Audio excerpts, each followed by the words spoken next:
examinar, será que Jesus é chamado só de Jesus mesmo? Nesse caso aqui, não é só Jesus. Ele acrescenta o título do Messias, que é Jesus Cristo, o Nazareno. Essa foi a forma que ele usou.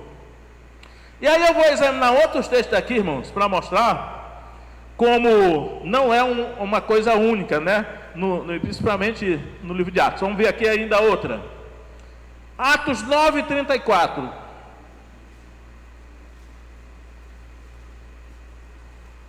Atos 9:34. Que é a cura de Enéas. Pedro usa a forma da cura para curar Enéas. Ele diz assim, olha só. Atos 9:34.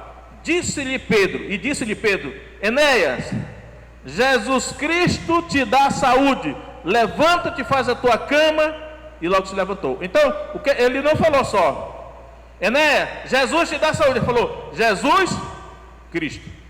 Então ele usou o nome do Messias e o título messiânico, que é o Messias, Cristo é o Messias ungido. Então, irmão, ele não colocou só Jesus, ele colocou o título junto. Jesus Cristo te dá saúde. Vamos lá para outro texto. Atos 16:18. O apóstolo Paulo expulsou o demônio de uma moça. Atos 16:18 diz assim: e isto fez ela por muitos dias. Mas Paulo, perturbado, voltou-se e disse ao Espírito: em nome de Jesus Cristo te mando que saias dela. E na mesma hora saiu. Então, em nome de Jesus Cristo. Ele não só falou em nome de Jesus. Ele não falou. Ele falou em nome de Jesus Cristo te mando que saias dela. O demônio saiu. Atos 2:38. Está bem aí do lado. Atos 2:38. É sobre o batismo. E disse-lhes Pedro: arrependei-vos, e cada um de vós seja batizados em nome de Jesus. Ele botou Cristo, em nome de Jesus Cristo, para perdão dos pecados, e recebereis o dom do Espírito Santo. Então, em nome de Jesus Cristo, ele usou Jesus Cristo, não usou só o nome de Jesus. Agora eu vou mostrar aos irmãos o seguinte: um texto, irmão, em que as pessoas usaram só o nome Jesus e que não deu certo. Vamos ver aqui, em Atos 19:13. Observe Atos 19:13.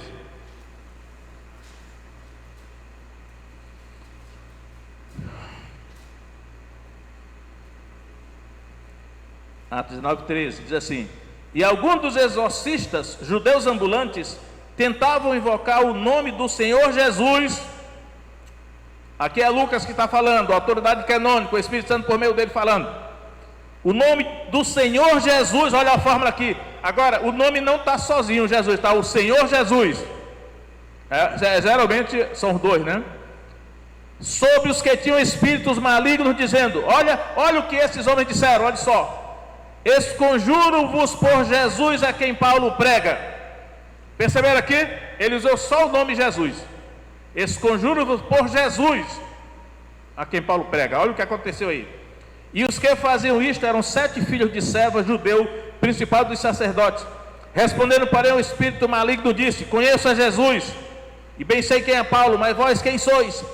E saltando neles o homem que tinha um espírito maligno, assenhoreando-se de todos, pôde mais do que eles, de tal maneira que nus e feridos fugiram daquela casa. E foi isto notório a todos que habitavam em Éfeso, tanto judeus como gregos.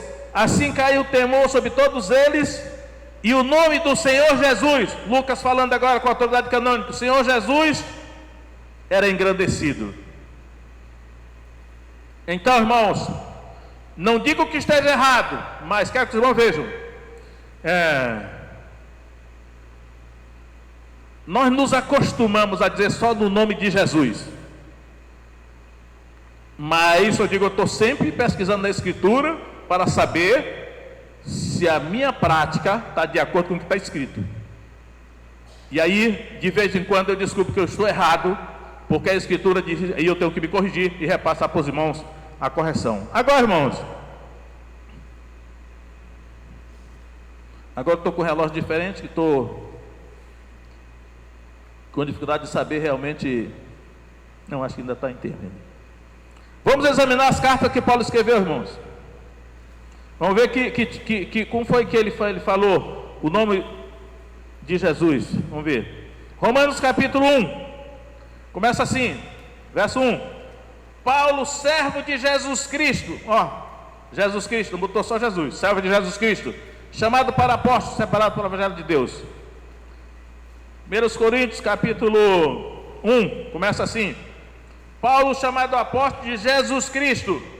Os dois nomes. 2 Coríntios capítulo 1. Paulo, apóstolo de Jesus Cristo, pela vontade de Deus. Agora vamos para Gálatas. Começa assim. Paulo, apóstolo, não da parte dos homens, nem por homem algum, mas por Jesus Cristo. Os dois nomes. Efésios. Começa assim, Efésios.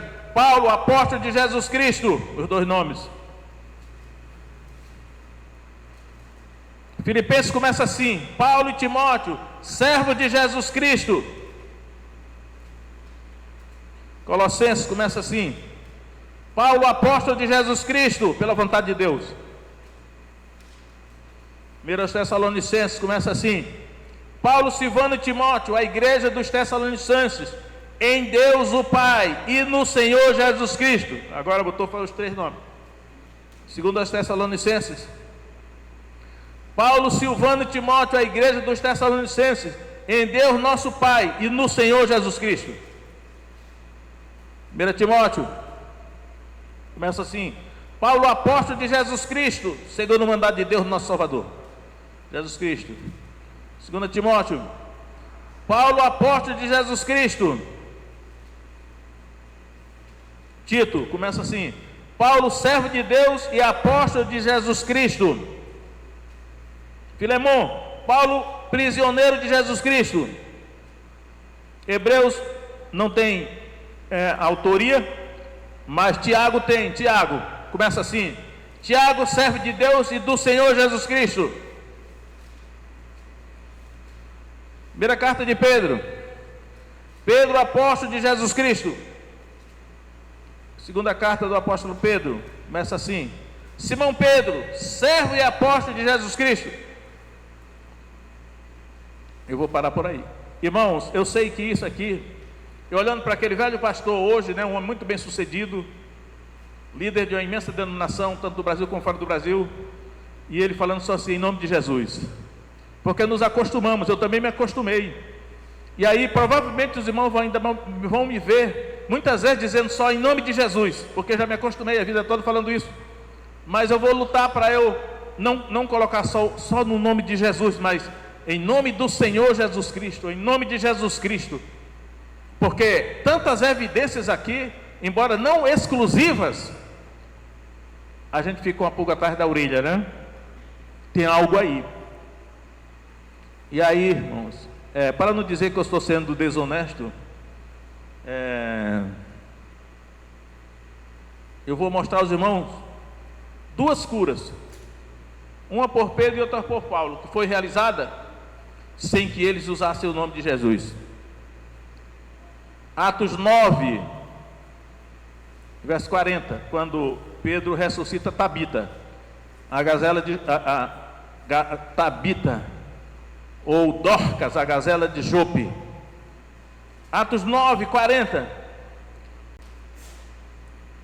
Tabita já estava morta dentro daquela sala, diz assim, um quarto, né? 9:40. Mas Pedro, fazendo sair a todos, pôs-se de joelhos e orou. Então, voltando-se para o corpo, disse: Tabita, levanta-te. E ela abriu os olhos e, vendo a Pedro, assentou-se. Olha só, aqui ele não usou nome algum, ele não invocou nome, ele só usou de autoridade, deu uma ordem. Primeiro ele se ajoelhou. E aí, irmãos, em várias partes aqui eu vejo Pedro procurando imitar o que ele viu Jesus fazer. Ó, ele viu Jesus Cristo fazer, o Senhor Jesus Cristo fazer. Só que aqui ele se ajoelhou para orar. Jesus, você nunca vê Jesus se ajoelhando para orar, né? Quando ele fez as curas, por causa da autoridade dele era tão grande que ele só mandava. E aqui Pedro se ajoelhou, orou, e não falou do nome de Jesus, ele falou só assim. Voltando-se para o corpo, disse: Tabita, levanta-te. Deu uma ordem também. Agora, depois que ele orou, ele só deu uma ordem. E aí, a mulher se levantou. Isso é Pedro. Agora, em Atos 14, o apóstolo Paulo fazia a mesma coisa. Ele vai curar uma pessoa sem invocar o nome de Jesus. Olha só.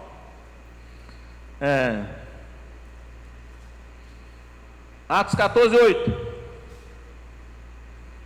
Estava sentado em Listra certo homem aleijado dos pés, coxo desde o ventre de sua mãe, o qual nunca tinha andado. Este ouviu falar Paulo, que fixando nele os olhos, e vendo que tinha fé para ser curado, disse em alta voz: levanta-te direito sobre os teus pés. E ele saltou e andou. Olha só, é que ele não invocou o nome de Jesus aqui. Por isso que eu estou dizendo, eu não quero dogmatizar, mas deixe da consciência dos irmãos, se pelo menos em algumas oportunidades usar só o nome Jesus, não é mais prudente acrescentar junto com o nome, ou o Senhor Jesus, ou Jesus Cristo, que é o título messiânico. Não que eu acredite que Deus é muito paciente, tem muitas coisas que a gente às vezes age errado, mas Deus passa por cima disso tudo, né? Às vezes não é tão importante, mas eu levanto a lebre para os irmãos por causa dos exemplos e dos indícios que tem aqui na Escritura. Eu estou tentando me acostumar com essa questão. Agora, irmãos, aqui quando nós estamos no espaço de fé, esse homem aqui foi curado. E aí a reação desse homem, que é de uma alegria tamanha, que a gente fica pensando aqui. Saltando ele, pôs-se em pé e andou. Tem um princípio aqui que eu só vou tocar. O princípio da obediência está inserido aqui, porque antes de curar esse homem, Pedro deu 3 ordens para ele. Ele disse assim: olha, primeira ordem, olha para nós. Isso é uma ordem. E aí o homem foi e olhou para eles. Então, esse é um princípio que Deus está procurando, né? A obediência é um princípio que desde o jardim do Éden foi quebrado, pelo menos na raça humana. E aí Deus privilegia os que obedecem. Então, geralmente, antes de fazer o benefício a nós, Ele coloca a gente numa prova de obediência. Olha para nós. Para que Ele disse isso? Jesus nunca falou isso. Será que é pelo que eu me lembro? Ele não falou isso não, mas Pedro disse: olha para nós. Vai ver que o Espírito Santo mandou, né? Deu uma ordem, ele obedeceu. Ele poderia ter dito: ela vai olhar, vai ficar olhando para a cara de homem, não. Mas ele olhou, obedeceu. Aí Pedro disse assim: levanta-te, segunda ordem, e anda.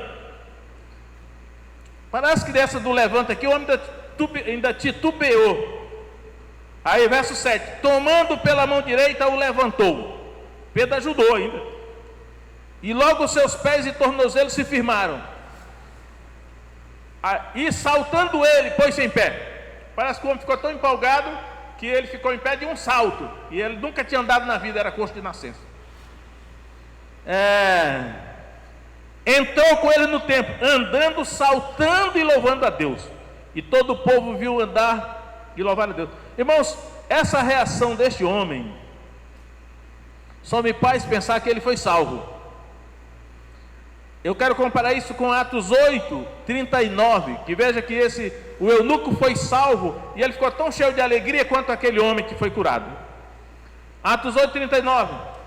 E quando saíram da água, o Espírito do Senhor arrebatou a Filipe, e não viu mais o eunuco. Então, jubiloso, continuou o seu caminho. Jubiloso é júbilo, alegria, indício de salvação. Então, eu quero só terminar dizendo para o seguinte, irmãos: esse homem foi curado, mas ele não foi só curado, ele também foi salvo. E aí, às vezes eu fico pensando aqui, eu digo: meu Deus, nós estamos numa geração que tem sido muito ensinada a buscar as bênçãos materiais, né? A solução dos problemas materiais.